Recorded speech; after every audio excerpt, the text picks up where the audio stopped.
The idea of the auteur game is something which is quite unique amongst releases in the C64's modern era.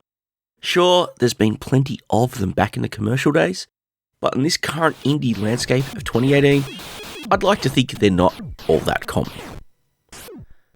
Thankfully, there's MAH by Retream, which could certainly live up to that idea.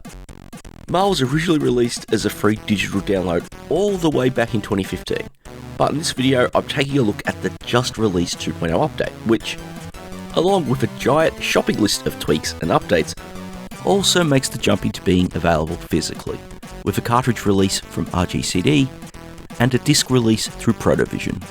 For those who choose to emulate or aren't really into collecting physical media, the game is also available as a digital download direct from Retream's itch.io store for $4. As always with episodes on new games, I'll have these all listed in the video description so you can go do the right thing if you want to support indie devs and allow them to create more great games for retro computers.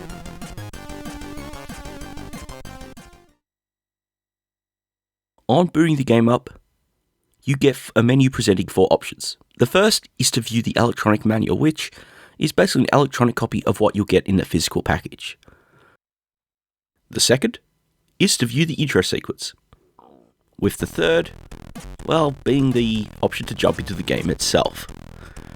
Now finally, if you do happen to beat the game, you'll get access to the fourth option, which lets you replay the outro sequence. As for the story itself, with humanity finally recovering from the attacks of the evil masters, as chronicled in Retream's other release Bot, things have slowly returned to normal, with the human race doing what it does best. Enough so that the Purifiers, an outfit with some devious goals, have hatched a plan, involving them taking command of the Apocalypser, a weapon of last resort originally designed to be used against the evil masters, but left abandoned in their defeat. They've now activated it, and protected the software interface to switch it off behind the Apocalypse Shield, a complex security system. Now having broadcast a state of affairs to the world, the countdown begins. 90 minutes until the world ends. And that's where you come in, with your cracking skills and the peak poker software. Only you have what it takes to work through the 24 layers of the Apocalypse Shield, deactivating the Apocalypser and giving the human race another chance at survival. Fail, and it truly is the end of the world as we know it. Moving on to the game itself, the first thing you see is the login screen for the Apocalypse Shield. And it feels right in place as the hack begins. You make your connection, well, the game does it for you, and you enter your name. Then, it's onto the home screen. Here you get details of each layer and what phases compose them.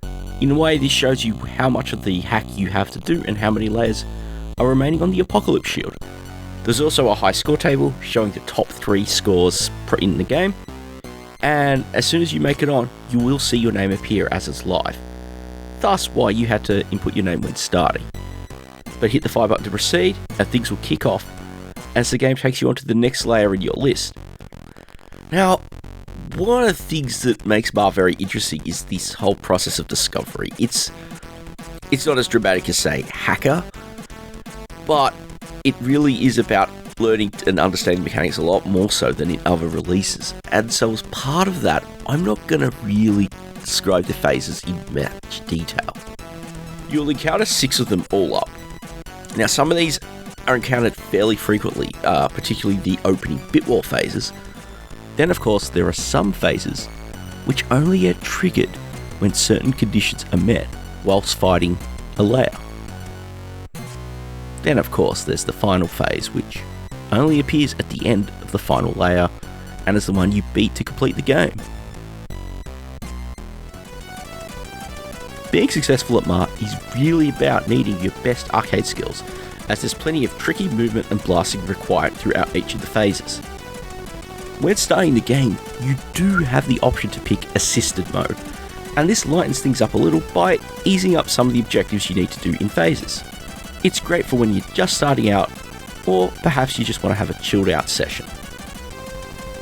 But when it comes to beating each of the phases, you're going to need to do something which is truly dreaded by a lot of players: reading the manual.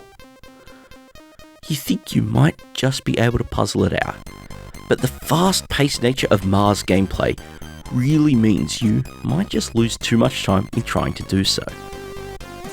The manual might look a little too jam-packed with details, but it's actually clearly structured, showing you what each phase is constructed of, from what you see on screen to what you actually need to do in completing it.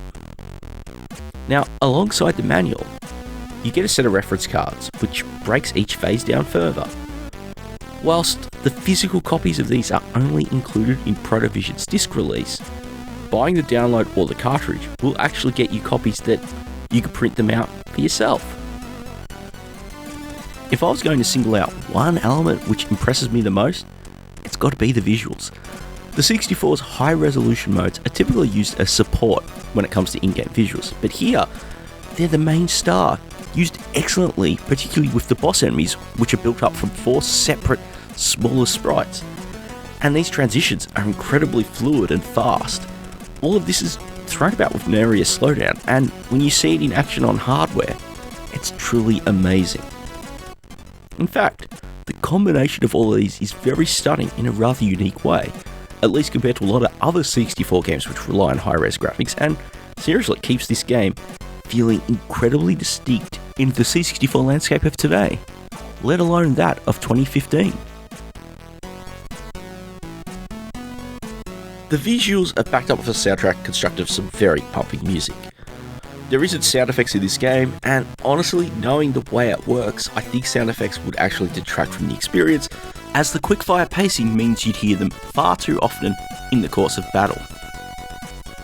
The tunes suit the atmosphere well, more than highlighting the tension of your mission to prevent the end of the world.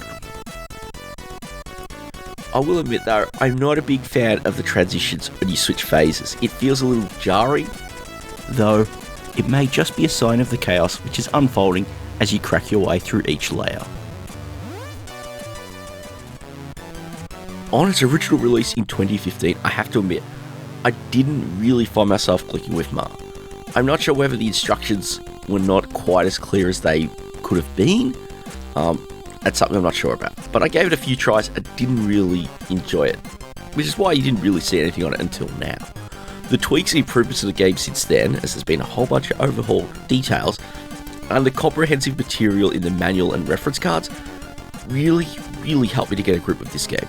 And I found myself very engrossed with it as I was playing it, putting quite a fair bit of time in when I was grabbing the footage for this review. I think the only real frustration I had was the controls.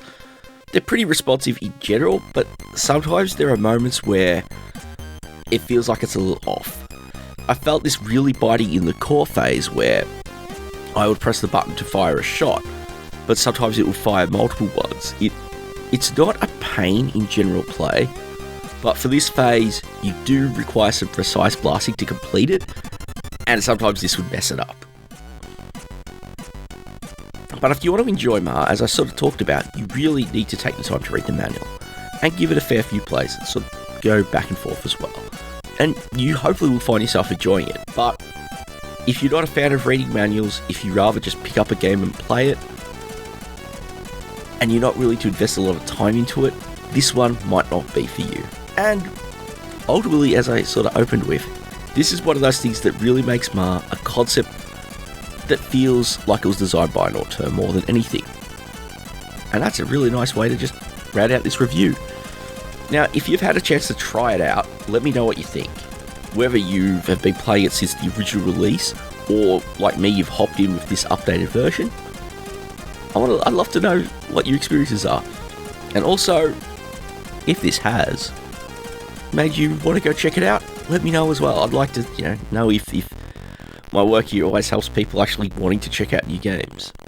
Now, the last thing that I should probably note is simple.